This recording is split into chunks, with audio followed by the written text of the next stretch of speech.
I'm Matt Watson, and here's a look at what's in this all-new episode of ITM Fishing.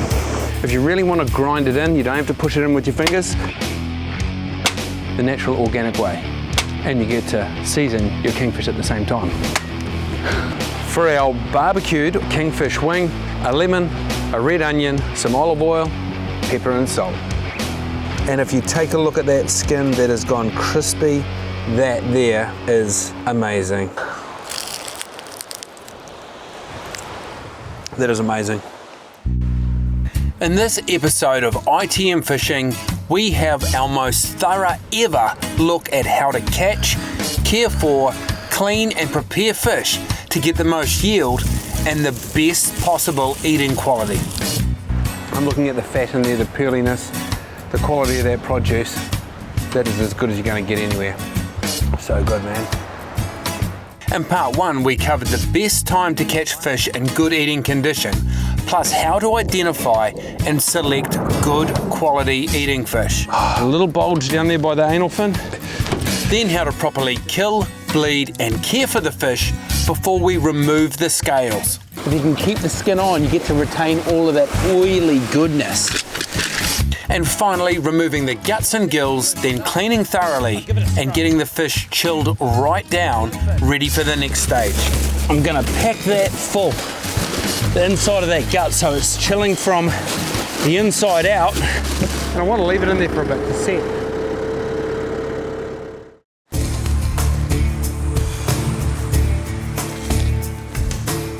So here we are next morning. Kingfish is going to be nice and set, perfect, ready to go. But I'm just down on the beach because I forgot to grab one more thing, a stick, because this is going to be part of our kingfish prep.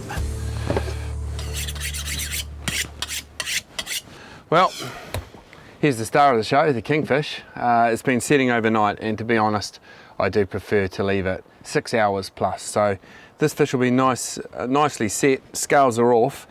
And from here, I'm going to take you through how we're going to clean it up. We're going to utilize all parts of the fish. We're going to do a barbecue kingfish wing, which includes the belly as well. We're going to do raw kingfish, Tataki kingfish, and sashimi. And there's a whole lot of other things that I'm going to be able to show you along the way. But first off, I'm just going to get into taking the fillets off. And I'm going to start right down here. Right down close to the anal vent, and I'm leaving the belly as part of the wing. And that's because this is the bit that's going to end up being barbecued. And just with my knife, I'm just following up behind the wing, and I'm coming up to the apex. And by the apex, I mean top of the fillet, right up at the top of the head. I'm just following the backbone down, just so it's not incredibly painstaking for you. I'm not going to step through every little bit in detail, and that's because we've got loads of filleting demonstrations at ultimatefishing.tv. So whether you watch it on the web or our free app, you can get a detailed step-by-step on how to fillet. But basically right now, I'm just taking the fillets off. Okay, one fillet off, and you'll notice along the center line, the pin bones, but just through bleeding it and perhaps the shinkajimi, virtually no dark meat in the middle there, which gives us more edible meat. Right, second fillet off. Again, as you can see, hardly any dark meat there. I'm stacking them, but notice I'm going flesh to flesh. Remember, it's the skin that's been exposed to the air. Air equals bacteria. Every little thing we can do to look after the fish to improve the eating quality. And that is avoiding any of the slime that might have been on the fish making its way onto these fillets. So that's why when I'm stacking them, I always stack flesh to flesh and skin to skin. Right, we've got this leftover bit. Well, it's not to be thrown away. You guys know me by now. All of the best bits, in my opinion, are in here, but I'm just going to set it aside for now. Now you see I'm just cleaning my surface here, again, just to keep everything nice, keep all the slime away, just a squeegee. You know, I beat up a guy at the traffic lights for that. No, of course I didn't. Can't you guys take a joke? Anyway, look at that, I can actually use it to clean a few little last remnants of the beach off of the fillet, because we're going to use this skin. So anyway, that's why I'm taking extra care here. Now, a fillet this size, it can be quite tricky, just because of the size of it, the weight of it, and kingfish are actually notoriously hard to skin because of their thin skin. Even harder when we've taken the scales off, which helps hold them together. So Basically what I'm saying is don't judge me too much as I'm trying to take the skin off. One of the things you can do to help with the skinning process is actually splitting the fillet in half. So just on one side of the pin bones, as it allows me when I'm skinning to not have such a large piece of fish to have to deal with. Already you can see it's almost gets this pearly look. That's all the omega fats and oils and deliciousness. So now, as you can see, I've got something a whole lot narrower, which just makes the skinning process that much easier, and I just kind of buggered it up because I was trying to talk to you instead of concentrating on what I was doing. Anyway, all's not lost, I'll just spin it around. Basically, I'm getting the skin off carefully, and I'm not going to talk to you anymore because I can't afford to bugger this up again. Oh yeah, there we go. Right, that's one section of skin off, and I've got my stainless steel bowl because that there is not rubbish. That there is going to be to make our fish skin crackle, or like kind of little crunchy, jerky, delicious morsels. We have a section of fish here, and this is the top part of the fillet, which is also the top loin. And on all of them, you get this natural split. It's just in the muscle fibre. And I always like to follow the natural lines of the fish. Follow this down right here to where it tapers off. And then I'm going to actually take my bowl, which is going to be used as part of our Tataki recipe to judge the length of the loin. Because part of the process with Tataki is it gets submerged in a bath, which is, hello, this is the bath. Okay, so I'm just measuring that out. That's our length right there. So here we go, one piece. And you'll notice that right throughout all of this process, I've not had to clean this fish. And that's because of the way that I'm filleting and keeping my surface clean. Centerline bones, don't need to throw those out. I'll probably just trim some of that dark meat, and they're going to be going in the fish smoker. Fish smoker is just a great way to utilize fish. If you don't have a fish smoker, you can switch it out for just baking it in your oven, or even boiling it up. Boiling it up, picking the bones out and just eating it. But there's a whole lot of good meat in here, so we don't throw it out. Gosh, look at that, it's beautiful. Look, I mean, it's just so pearly, I can't stop looking at it and thinking about eating it. In fact, I'll tell you what, instead of thinking about eating it, I know this is cheating and jumping the queue, but there we go. That there, probably not presented as it would be in a fine Japanese restaurant, but that there is sashimi. I just don't have soy and wasabi on me. It doesn't matter. Oh my God, that's good.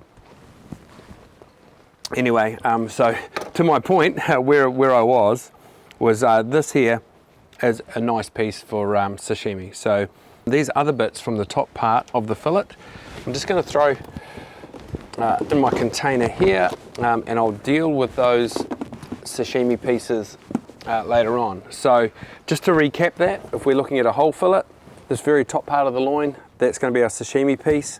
The next bit above the center line, this is going to be our Tataki zone, and below the center line, which is this piece here, this is what I'm chopping up to go into my raw fish, which is what this glass bowl is for. And so for that, I'm just cutting it into about, I don't know, what's that? Are you metric or imperial? 3/4 of an inch? I mean, who would come up with something like that? Come on, America, do better. Okay, so that's about 1.5 centimeters. You can go thicker if you want a real textured fish dominant raw fish. If you're in a family like mine where you've got a missus that's a bit like, oh, it's a bit fishy, go smaller bits, and basically the lemon juice, which we'll show you later on, goes through and cooks a little bit more. And it's not as much of a mouthful. Not for me, but I do understand people. It's hard for them to get their head around that concept of eating fish that hasn't been cooked. Now again, this is the bottom part of our fillet, which I've been chopping up for raw fish. Something I was a little bit remiss in saying, that your sashimi from closer to that belly, in fact they call it belly sashimi, is quite a different texture. It's a lot more rich. The texture isn't as fine as the top loin, but for me the flavour, the extra oils is worth it. So what I am going to do before I chop this up for raw fish is I'm just going to keep a section of this, which you can see here, and chop it up like so, and then that there can go into our sashimi container. So we can try a little bit of that belly or lower part of the fillet.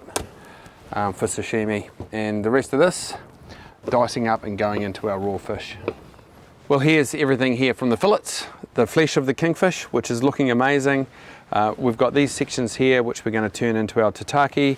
We've got the lower part of the fillet, which has got a little bit more oil in it, which we're going to use for our raw fish. We've got our sashimi pieces in here, and we've got our fish skin. So this is all going to be covered up, go in the fridge while we get on to the good stuff. The frame, the wings, and the head. And I'm going to show you what to do with these, and trust me, there is some delicious eating in here. Equally as good as this stuff right here.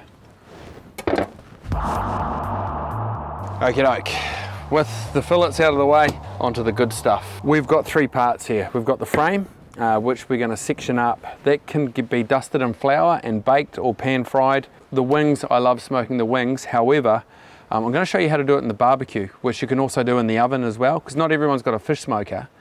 And my main thing out of this is I want to show people just how easy it is to utilize this, the best part of the fish. And then of course there's the head. Fish head lovers will know how good these are, and kingfish heads, honestly, one of my favorites. So I'm just going to show you how quickly we can clean this up now that we've got it gutted and gilled. I'm going to start with that best bit, the wing. And there's a key to getting this wing off now that the fillets have come off, which makes it easy. And it's the same with every fish. If you follow the gill around and you get to the high point and you jump across, you'll see there's a little hinge there. Okay, you can see as I'm moving it, I've got the tip of the knife under it there. What we do is we just run the knife underneath it and we cut up towards the top of the head. There's no crunching through bones. We have just sliced through that little joint, and then we just break the top rib bone, which is why I've got that thicker knife, and voila. We'll give that a little bit of a tidy up. We've got some loose bits of skin and stuff there, but that is ready just to be paper toweled down and seasoned, and it can either go in the smoker, in the barbecue, or in the oven, cooked just like that. Told you it was easy, right? So that's our wings off, and I'm going to treat them a little bit differently, one for the smoker, one for the barbecue. And now really all we're doing with our backbone, we're just sectioning it up. Again, go through a vertebrae, so you don't need to do too much chopping. It really just depends what size you want your sections in. If you're going into a pan to dust with flour, you might want to go a little bit bigger. If I'm eating these, the traditional way to serve it is on a bit of newspaper. Chuck it down out on the barbecue table and all dig in with your fingers. Now, I've just gone 3 sections there because I want decent size for the smoker, and I've left the tail on. No particular reason other than when you're eating it, you feel more like you're eating a fish, and the picture for the gram looks way better when there's a tail in it. Otherwise people are like, hey, what's he eating? Pro tips for Instagrammers out there. Not that I'm really that good on Instagram, I'm too old, but hashtag something cool. We just split this in half. I mean, this could go into the smoker like this, but of course when we're doing smaller things, you want them sort of coming out at a similar time. Okay, and there we are, 2 pieces. So here's everything for our,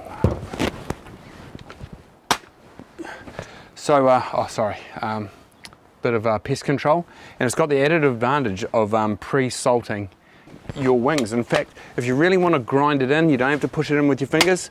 The bugger salt is a perfect way to season your kingfish wing. And of course, you're at the ready when you've got pesky flies, because like I'm an anti-chemical guy. I don't want any toxins around my food, spraying the flies the natural organic way. And you get to season your kingfish at the same time.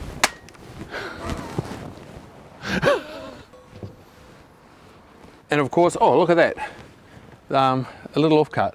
That is the entirety of our scraps, because there is no waste. We're utilising everything, well except the guts and gills, which we chucked in the tide yesterday. And even the stingrays got to eat those, so there you go. Right, so the stuff that's going in the smoker, I like to keep it in one of my Icy-Tech bins here.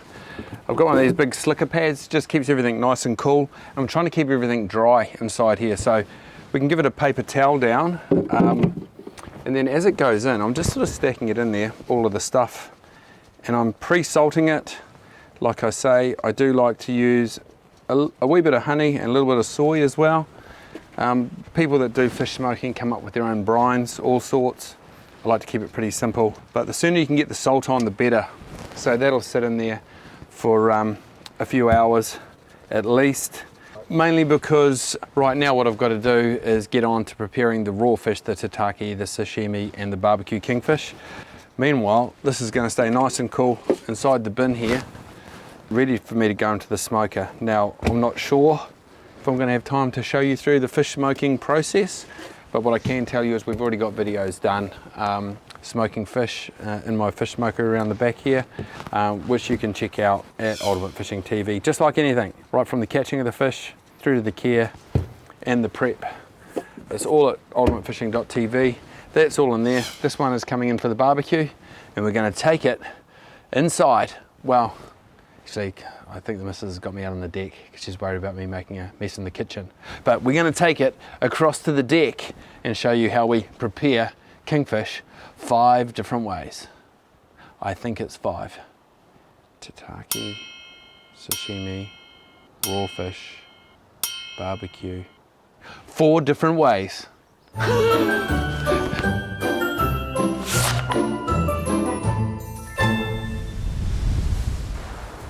First up, we're going to do our raw fish, or Ika Mata, as they call it in the islands.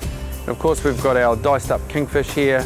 We've got coconut milk, we've got lemons, tomatoes, half a cucumber, 1 red onion, and a handful of capers to go with our pepper and salt.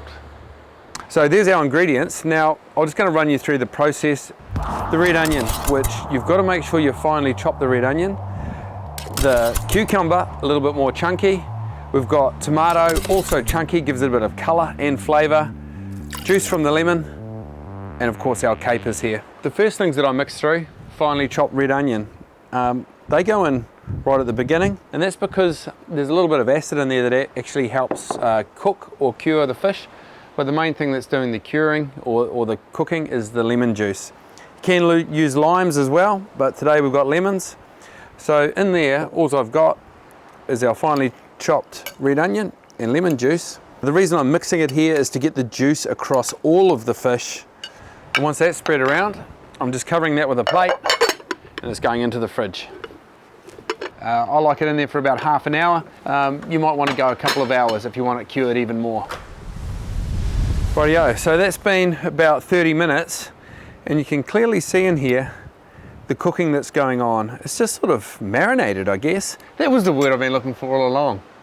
Marinated. So there you go. Marinated in the lemon juice and the red onion. It's got a nice pearly kind of a look to it. And this is where we've got to take the lemon juice out. So typically it would be colander over the sink, but we don't have a sink here, so it's colander over the garden. Rightio, that is sufficiently drained there.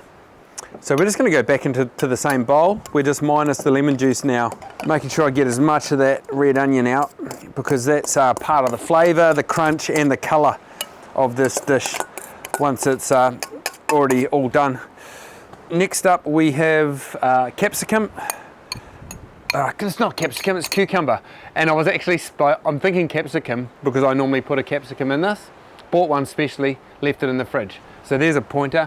If you want that extra bit of colour and an extra bit of crunch, a yellow capsicum gives a contrast with the green and the red. There you go. Tomatoes and your capers. And then we just kind of mix it all around, right? Okay, and it's at this stage where I bring in our salt. And then of course I like just a wee bit of pepper. It's just a little bit of zing. It looks good, looks legit. And then the final ingredient, I've been saying coconut cream, it's coconut milk. Important distinction to make. I actually find the coconut milk's got a better consistency.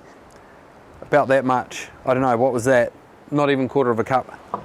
If you go over the top, it just dominates the flavour. This way, it just gives it some creaminess. I'm just going to serve straight into one of our bowls. That there, served chilled. Look at this, we've got a fork here. And you can graze away on this. Now, it makes a great entree. I like just leaving it in the fridge, covered. Get up, have it in the morning for breakfast. You can have it again for lunch. But there it is, Ika Mata or raw fish kingfish. Great way to prepare fish, versatile and lasts for days. One of my faves, it really is. It is good, bro. it's real good. Pumped with that. This is going to be kingfish tataki. So our ingredients, of course, we've got our kingfish loins, we've got our mirin, our soy, our sesame oil, pepper and salt, and sesame seeds. What I'm about to show you here is kingfish tataki. Now, it's something that I like to do for dinner parties or when we've got mates over, is because it looks amazing, but it's real easy to do, right? It looks like it could have been prepared in a fine Japanese restaurant. And I've got here the loins of the kingfish, which you've seen me take out. They've just been cleaned up. And the first part of the process is to get them coated in sesame seeds. But I also like to get a bit of salt on them. So I'm just going to take one of the loins here. I'm just getting a little bit of salt onto the outside of it. And I like to use a little bit of cracked pepper as well. Not too much though. Of course you can do this with tuna. In fact, tuna is the main fish that this is done with. I'm doing kingfish because it's seasonal and because it's firm and delicious, and hey, it's what we've got right out here on our doorstep. Now I'm just taking quite a bit of time to press these sesame seeds in, because at the next stage when we sear this, the seeds can get off and they burn on the hot plate, so it's worth spending a little bit of time to push it firmly in, and just having a dish with sides so it doesn't all blow out the way. And I'm just going to set that aside on the plate and do the same with these other loins. Here we go, sesame seeds on those loins. Now we're going to prepare a bath for them. So what we're doing here is we're going 1/3 soy, 1/3 mirin, and 1/3 water. And I'm just going to tip it straight back into this glass container they came out of. You could measure it out, but as you can see I'm not. Let's go both at the same time. We're getting the saltiness. Oh gosh, not a frickin' chef am I? Oh, now I just licked my hand. Food hygiene. Look, no one's here. There we go. So anyway, as I was saying, we're getting that saltiness from the soy, which we all know, right? You have it with your sashimi. But this stuff here, you might not have heard of it, mirin. It is rice wine vinegar, and it's actually sweet, but it's got that vinegary tartness to it. That's our bath ready. So if we take our loins and our plunge pool that we're going to chuck them into afterwards over to the barbecue, we'll go to the next phase. So I've preheated the hot plate on the barbecue. You could use a pan inside if you like. The trick is to have it nice and hot, because all we're really doing here is searing and sealing up the outside of those loins. Sesame oil is what's prescribed here. It is a good high heat oil, and you actually get some of that sesame flavor through it. So I've got a generous amount going on there. I'm taking one of my loins and then pushing firmly down onto the hot plate. Oh, look at that. Now if you look on the end here, that's it. We want about that 2 millimeters of cooking, no more, just enough to sort of sear that on. And there it is, the seared tataki loin, and it goes straight into the bath that we have prepared. Sorry, I'm just a little bit chuffed with myself. That went pretty good. I'm just going to repeat that with these other loins. Then I'm going to take the loins in the bath, and they're going to go into the fridge for minimum 45 minutes, but ideally a couple of hours.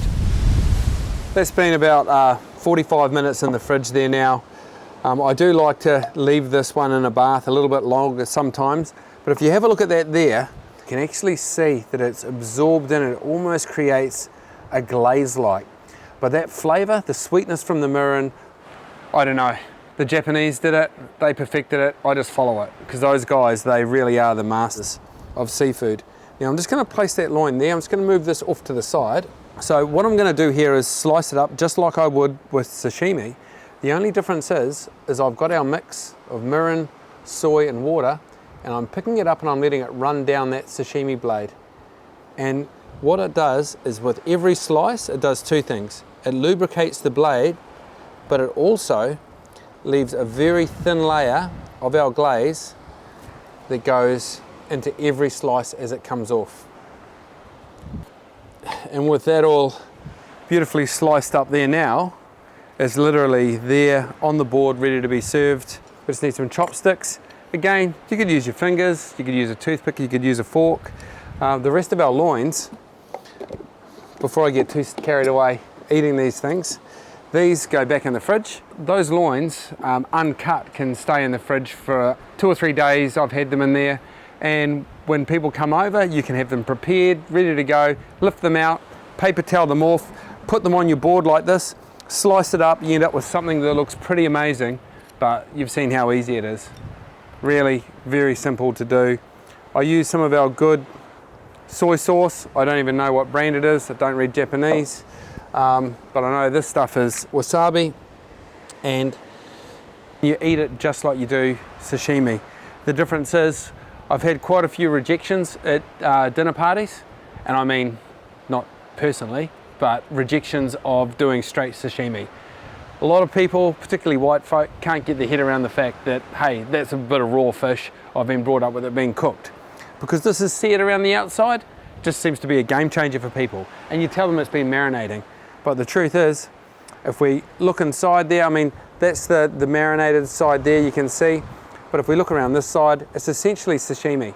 And we've just got the flavor from the marinade, we've got the sesame seeds, the sesame oil, give it a good old dunking in there. And that there is how you eat it.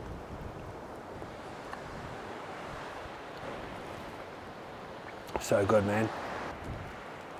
Honestly, I don't know why you'd cook this stuff. Where's my camera? Holy shit. Roll, just keep rolling, keep rolling, keep rolling, keep rolling. Here we go again! Is my mic on? Oh, there he is. He was right on the beach. Last time it was dolphins here. Those orca, look, they must be chasing the rays. Look at them, they're right up, like they must be just about bottoming out where they are.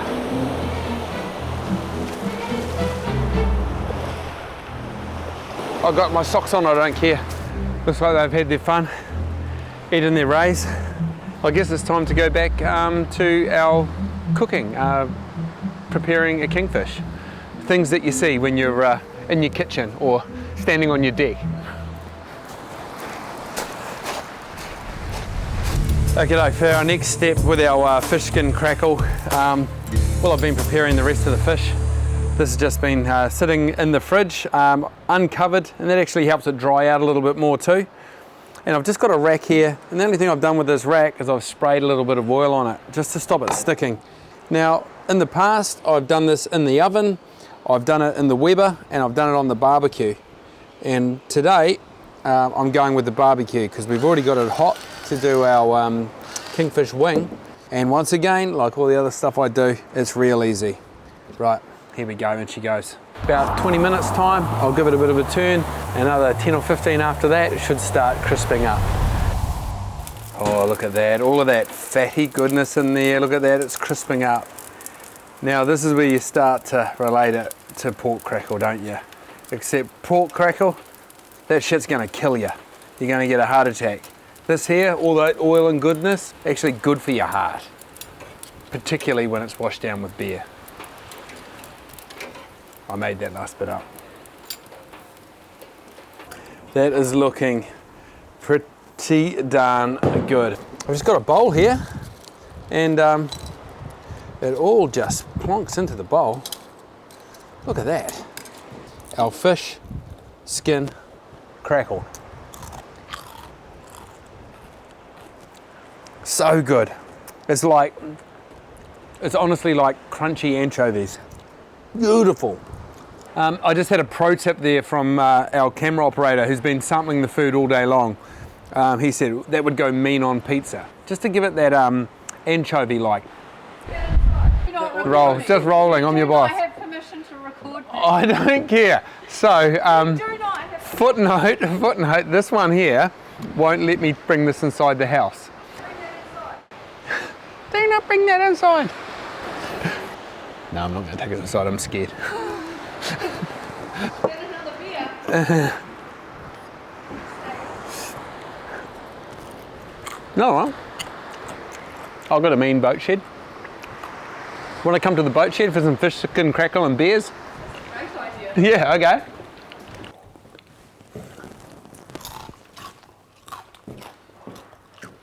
All I need now is some mates.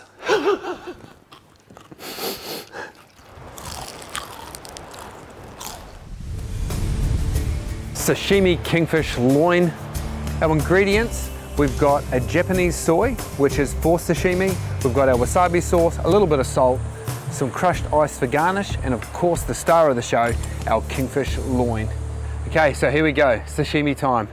You would have heard me saying that before, and it's usually when we've caught ourselves some tuna. But this here, at this time of the year, a kingfish loin will rival the very best tuna. Because we've already prepared our loin, which you've seen me do, from here it's a case of just slicing it up thinly. Now all I can talk about now, I guess, is having your knife very sharp, and I mean like razor sharp. I've touched this up on a whetstone, and it is a traditional style Japanese sashimi knife, and as you cut, it's designed to make this thin slice of sashimi fall away from the blade. And they say that a razor sharp blade actually improves the flavor, and that is at a microscopic level or an atomic level, the surface of the fish is much flatter, therefore more contact with your taste buds, and that is the level of detail that goes into it. Long, even strokes, and I'm cutting them about 6 to 8 millimeters thick. Basically, the more tender the loin, the thicker you can go. There's a bit of a myth that you should be doing wafer thin cuts. No, I like to actually have a decent mouthful with every little bit that I have. I've got this beautiful little serving platter here. All we do now, a little bit of rock salt just ground over the top there, and a little bit of ice for garnishing. Soy sauce, and not just any old soy sauce. This is sashimi soy sauce. And our wasabi, I just like to dip it on the side. Not everyone likes it. Adds a little bit of color. And there we have, ready to eat, sashimi kingfish loin, looking pretty amazing, but the ice is melting in the sun. It's pretty hot here at the moment. Other than that, it's not bad, eh? You can use chopsticks, you could use your fingers, you could use a toothpick. I like just a wee dip of the soy and just pick up a little bit of that wasabi on the way out. Quite often when the flavor's good, you really don't need that wasabi.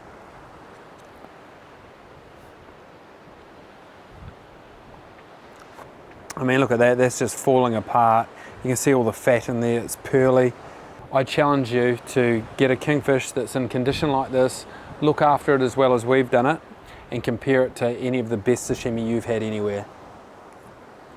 Because I swear that is up there. It's one of the best things that's ever been in my mouth. Except Swordfish Mojo. Speaking of which, hey old mother!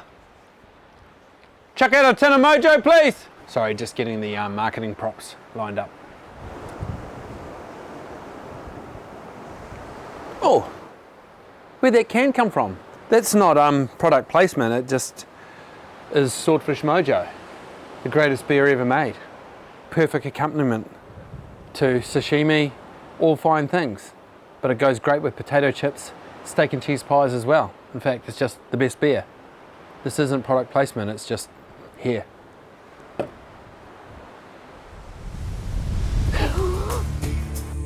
For our barbecued or roasted kingfish wing, of course, we're going to need our kingfish wing, a lemon, a red onion, some olive oil, pepper and salt. Okay, so now we're on to the kingfish wing, which includes the belly flap. It's got all this amazing oil captured down here. Far too often I see this part of the fish getting thrown away. It is seriously so good. You've seen how easy it is to take off and clean up. Now I'm going to show you how easy it is to cook it. Traditionally that would go in the smoker, and I have got one set aside to go in my fish smoker, but you can equally do it just by baking it in your oven for 20 minutes. It's pretty simple. You've got this little bit of membrane that's on here, and I'm just scoring it just a little bit with a knife, just to let some of the seasoning and oil get through. And by seasoning, I mean we're using a bit of salt, a little bit of pepper, and probably at this stage I'll put it onto our rack. So I like to use an open rack, particularly when I'm barbecuing it, because I'm doing something a little bit special with this one, and it helps with the flavour. A little bit of olive oil. Not much oil is needed at all, because there's going to be a lot of oils coming out of this as we go.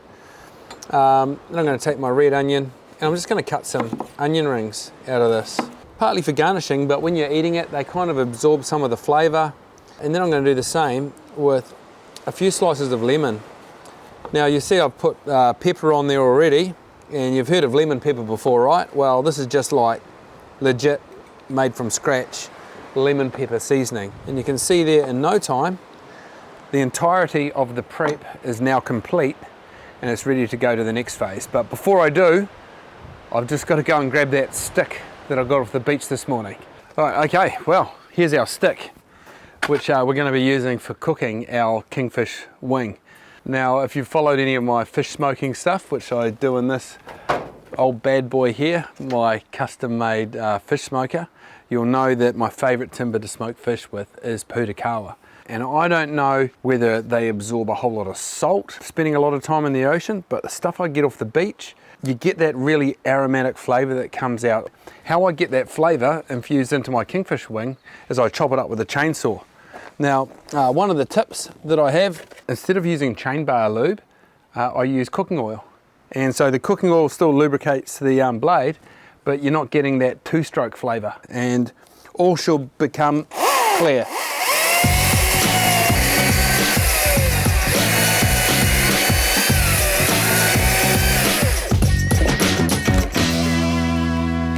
Well, here we go. Back over to the barbie, and we'll see how we utilise these with our barbecued kingfish wing.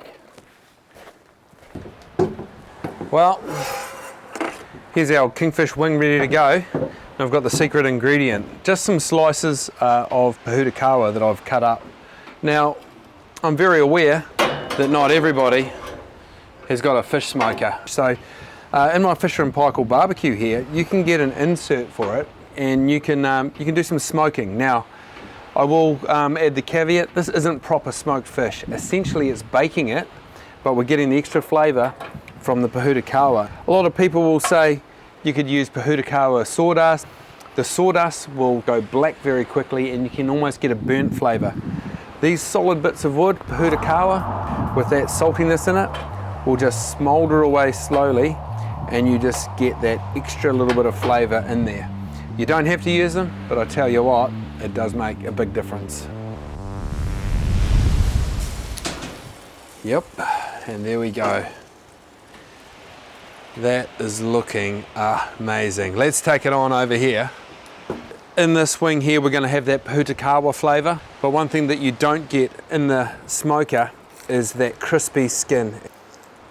I mean, sorry, I can't resist. I'm just going to break a little bit of that off. You can see that there, all of that oil, all of the fat, that there is amazing. Rangatira kai, that.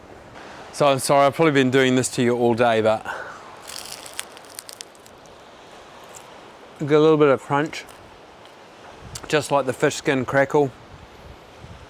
Oh my gosh, but the oil in that belly is honestly unbelievable. And there you have it, from the ocean. We've showed you how to catch the kingfish, all the different ways you can use it. And I've got to say, this is the pièce de la résistance, the kingfish wing. You don't see me do a whole lot of cooking. When I do, it's pretty basic. It's all about the ocean. And next week, I'm going to be back to my usual antics, racing off somewhere in the world, catching all kinds of fish. And I can't leave without saying a few thank yous. Firstly, kia ora Tangaroa. Thank you to the ocean, to the sea, for providing us with this food. Thanks to ITM, who've been allowing us to put together this, the 21st season of ITM Fishing. And if you could give us a like and a follow, subscribe to our YouTube channel, it means I can do more of this and bring you all of the fishing action and all of the knowledge that I've got for free on ultimatefishing.tv. Honestly, this is the best yet, bro. What is that? It is the kingfish wing, but I've scaled it and left the skin on it. Yeah. Oh, that smells fishy as. What's up with you? I'm sorry, but no, it's not my flavour. You're not selling it. I'm sorry. I'm sure people would love it, but not me. You honkies crack me up, eh? More for you now.